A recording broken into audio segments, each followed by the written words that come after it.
YouTube. This is the Low Key Cave, Keyshawn Non's YouTube page, aka Mr. Low Key, and we back with another TV show review, and we doing WUTANG, An American Saga, Season 2, Episode 9, C.R.E.A.M. This episode, we pretty much diving into the guys, pretty much almost into a bidding war for the group WUTANG after that performance at the, what was it called? Oh, I forgot the name of the place they was performing at. But after that performance, they pretty much is almost in a bidding war for the group. So what you have going on, though, is that with that being said, there's still no money officially coming in. Like, they're getting the recognition, and they're getting the recognition from the major labels. The thing about it is, they still have to make a decision on what they're trying to do and what they're going to do as far as who they're going to sign to. But they also got to take in consideration everything as far as the freedom of what they're going to do behind their music, as far as they look, the image, as far as the sound. All of that comes into play, especially after everything Bobby RZA went through as far as We Love You, Raheem, and you know, that whole transition. So what's coming into play with this episode is everybody's pretty much having life situations coming at them. You pretty much got everybody going through their thing and trying to figure out how to keep maintaining while waiting on the situation to come through as far as a record deal. Like I said, you got bills, you got people who got kids, everybody got their thing going on. And for instance, Devon, I almost forgot, bro, he's still on probation or whatnot, and he got a probation officer coming through or whatnot. So he got to show pay stubs or whatnot and show that he's legitimately working.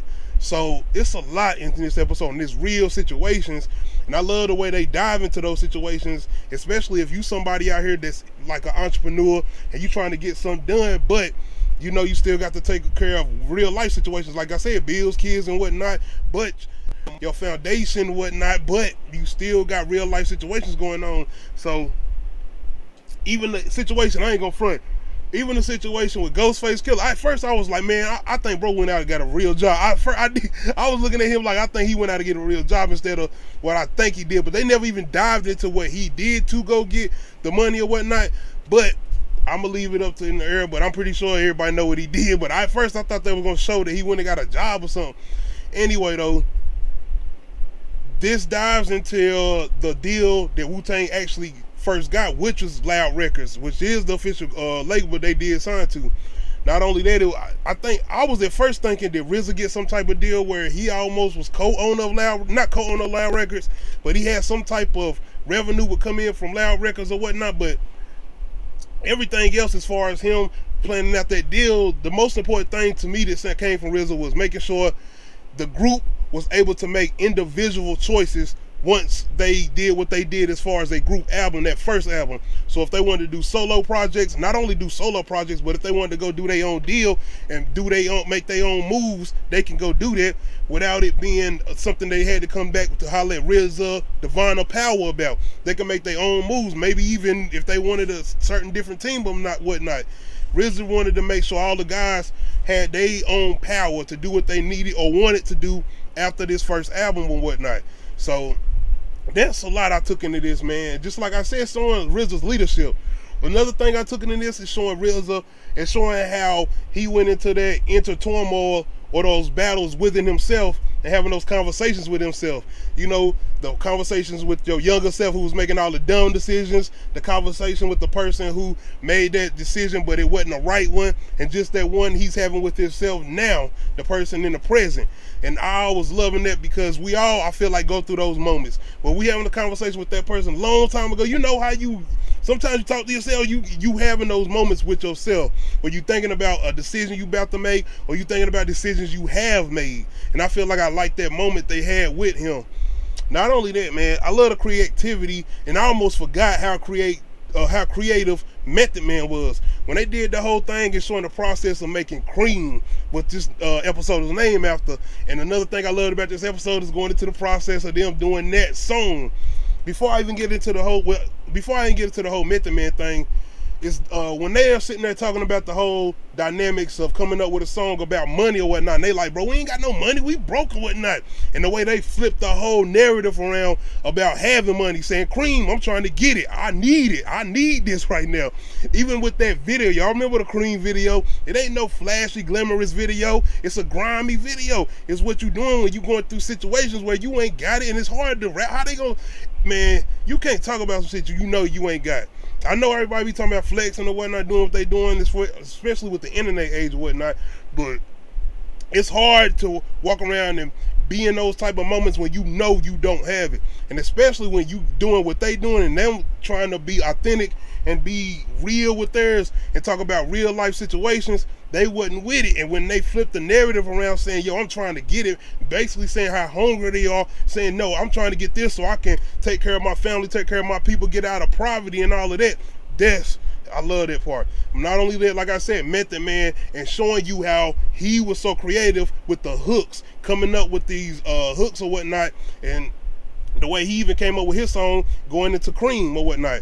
So I feel like they really show how Method Man had a big part of the way Wu-Tang balanced out their songs or whatnot, whether it was them not having hooks or trying to have hooks and trying to come up with them. It wasn't just RZA producing tracks. You had Method Man coming in there doing what he's doing, and that's why you had the last episode pretty much having Lala saying, these ain't no, this is a superstar. These 8 individuals are superstars. All of them on this episode, and just showing you the process behind they thinking as far as them trying to sign the deal. Mainly RZA, Devon, and Power, and just showing you they different opinions on things, but you understood everybody's opinion. You understood everybody's point of view.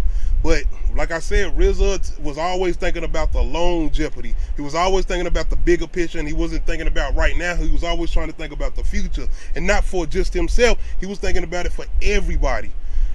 Man, I know one thing. This better not been the last episode, because from what I'm hearing, this is the last episode.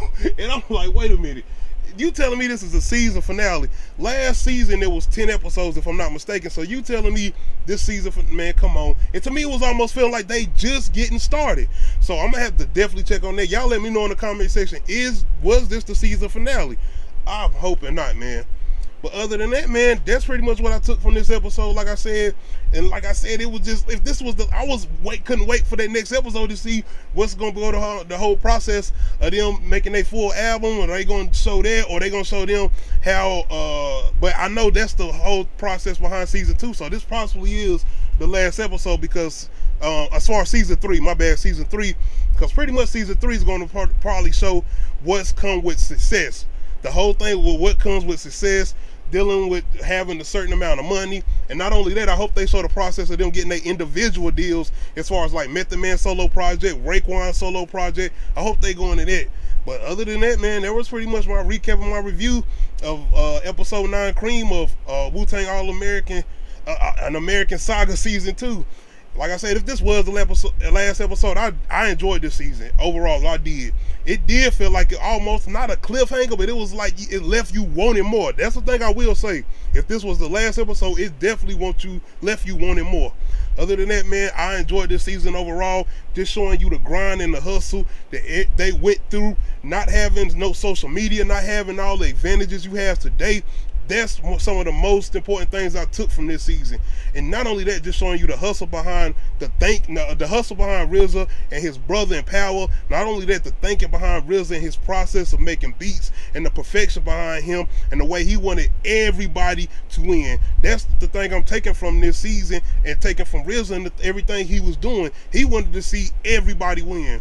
Other than that, though, man, that was my review. Let me know in the comment section if this was the last episode. How did y'all feel about Wu-Tang and American Saga season 2? Did it live up to the expectations that you had for it? As far as me and everything I've heard from Wu-Tang and listening to Wu-Tang, I'm loving what they're doing with this. To me, it's slow burn too, but it's a good slow burn. And I'm enjoying these little Easter eggs and these little pieces they throwing in here. I'm enjoying it overall. But y'all let me know in the comment section how y'all feeling about this season 2 of American Saga of Wu-Tang. Are y'all looking forward to season 3 of Wu-Tang? I'm not heard anything yet of being confirmed if they even having a season 3. Maybe I gotta look that up too. But hit that like button, hit that subscribe button. This is the road to 300 subs. Shout out to all my subscribers. Man, on that road to 300, we almost there. Shout out to everybody that's been checking me out. Shout out to my newest subscribers, man. Something I appreciate everybody that's on this journey with me as far as what I'm trying to build. We out.